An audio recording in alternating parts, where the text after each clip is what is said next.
No mercado financeiro brasileiro, a gente tem dois tipos de cupom cambial. Um é o que a gente chama de cupom limpo, que é aquele que a gente estava olhando ali na tela da B3, que é o FRA de cupom. E ele é calculado por aquela equação que eu mostrei desde a primeira aula, que é essa aqui. O dólar futuro, a taxa forward, parte do spot e leva em consideração a taxa pré-fixada equivalente ao CDI e esse que a gente chama de cupom limpo ou FRA de cupom. Mas também existe no mercado financeiro, gente, um outro cupom chamado de cupom sujo, que na nossa B3 é negociado com o nome de DDI. E esse cupom sujo, ele parte da Petax. Então, qual é a diferença entre eles? Bom, Petax, gente, como vocês sabem, é um número divulgado pelo Banco Central. E ele leva em consideração o que está acontecendo com o câmbio em 4 horários, 4 tomadas de preço que o Banco Central faz. 10 da manhã, 11 horas, meio-dia e 1 da tarde. E uns segundinhos o BC divulga a Petax do D0, daquele dia. Só que perceba que esse cupom, ele não é com base na Petax do D0, ele é com base na Petax do D-1. Então, você está olhando para um cupom que ele sofre, em alguns dias, distorções muito severas. Por quê? Porque você está comparando uma taxa de câmbio que parou ontem, à 1 da tarde, com um dólar que segue sendo negociado hoje o dia inteiro. Então, em dias que você tem um movimento mais acentuado de alta ou de baixa deste dólar futuro, o que acontece é que esse cupom que resulta aqui desse cálculo, às vezes fica um número super positivo e às vezes fica um número muito negativo. Por isso que esse tal de cupom sujo aqui, gente, é cotado, é negociado nas tesourarias, é um derivativo que existe lá na nossa B3. E em raras vezes, quando você chega para o banqueiro e fala assim, eu quero que o meu swap comece da Petax. Por quê? Porque eu desembolsei ontem um dinheiro pela Petax e eu quero que o meu swap também comece da Petax. Isso é raro, porque normalmente a gente não desembolsa dinheiro na Petax, a gente desembolsa dinheiro no spot, né? Carlos, quando você vai pegar o dinheiro lá no banco, você não tem que entrar na mesa de câmbio e fechar um câmbio pronto, que não é a Petax, né? Que é o câmbio ali daquele momento. Então, o ideal é que o teu swap parta daquele momento, como a gente comentou antes aqui, né? Então, não deixe para fazer depois, porque daí não vai casar certinho. Mas quando, eventualmente, raramente isso acontece, de você ter uma situação que é uma variação cambial de parte da Petax, dá para você também fazer o teu swap partindo da Petax. E aí o banqueiro vai usar, então, esse tal de cupom sujo aqui na referência.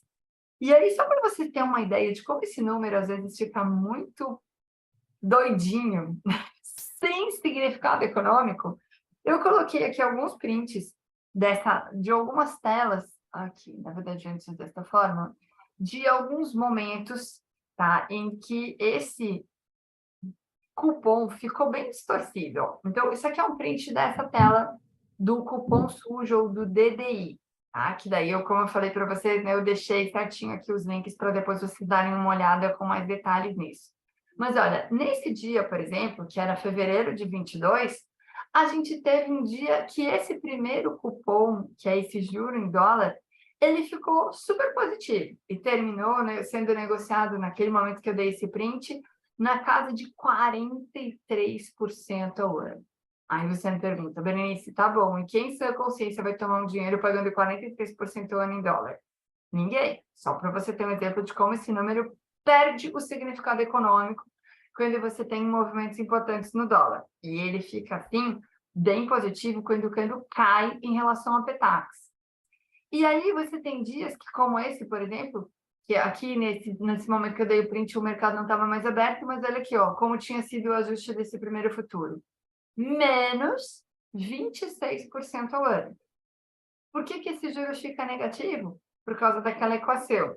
E toda vez que o dólar futuro começa a subir muito, você vai dividir, né, o dólar futuro pela Petax do dia anterior, você acaba ficando com esse número negativo, como estava nesse momento aqui, que já era o junho 22. E aí eu peguei como ele estava hoje, ó. março 23. Hoje, a gente não tinha tido nenhuma negociação ainda nesse primeiro futuro aqui, no momento que eu dei esse print. Tinha tido um ajuste anterior de 42%, porque o dólar tinha tido uma queda em relação ao dia anterior.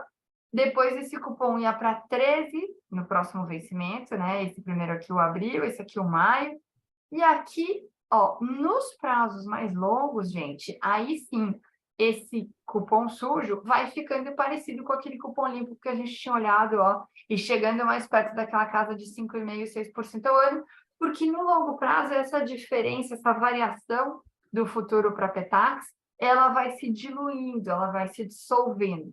Mas nos prazos mais curtos, esse cupom sujo, gente, em tempos de volatilidade, ele fica esse negócio totalmente sem sentido econômico. Então, por que eu estou te mostrando isso? Porque vira e mexe você vai conversar com algum banco que vai te perguntar: você quer fazer o seu swap no cupom sujo ou no cupom limpo? No cupom limpo, se for para começar com o spot. E esse cupom sujo, gente, basicamente é um universo que pertence aos bancos, mas que para as empresas tem muito pouco sentido econômico. Então, quando você for fazer a sua cotação, ó, vamos voltar de novo aqui no site da B3 só para te mostrar direitinho. Todos os links estão nos nossos slides. Mas, ó, eu vou te mostrar aqui só para você se achar quando você for consultar. Você vai entrar em produtos e serviços, taxas de juros. O cupom que a gente está olhando, que é essa taxa de juros em dólar no Brasil, é esse aqui, ó. Cupom cambial ligado ao DI, aquele calculado com base no DI, que é a nossa taxa de juros em reais. Você clica no Saiba Mais e tá vendo esse menuzinho que tem aqui em cima? Ó, esse primeiro que abre aqui é o tal do cupom sujo, que é o referenciado na Petax. Então, se você entrar nesse e clicar aqui em cotações, você cai naquele que hoje, ó, por exemplo, fechou 83% o primeiro futuro e aí tem essa distorção. Você fala, não, como assim? Ninguém toma dinheiro pagando 83% ao ano. E esse número só ficou desse jeito porque você teve, em relação a ontem, um movimento de queda nesta diferença entre o dólar futuro e a Petax que foi usada para calcular esse cupom aqui. Ah, tá bom, Berenice. Qual que é aquele que eu vou usar para referenciar o meu custo do dinheiro em dólar? Ele está aqui, ó, gente. Dentro deste menu de operações estruturadas, você escolhe o último, operações estruturadas de Forward Rate Agreement de cupom cambial, que é o FRA de cupom. Esse é o cupom limpo, que esse sim é uma boa referência para você verificar o custo do dinheiro em dólar. Aí você clica aqui nas cotações e aqui você tem uma referência fidedigna para o custo do seu dinheiro em dólar, que era aquele primeiro que a gente estava olhando, tá, gente? Então, ó, veja que aqui eu tenho um dinheiro que custa na casa aí de 6% ao ano para esses prazos até um ano, e cai um pouquinho, acompanhando aquela curva de juro em dólar que a gente viu lá no Tesouro Americano, tá? Porque este cupom, ele vai seguindo a trajetória do juro americano e soma o risco Brasil. Por isso que o juro americano está na casa de 4 e esse aqui está na casa de 6, que tem ali o spread pelo risco Brasil.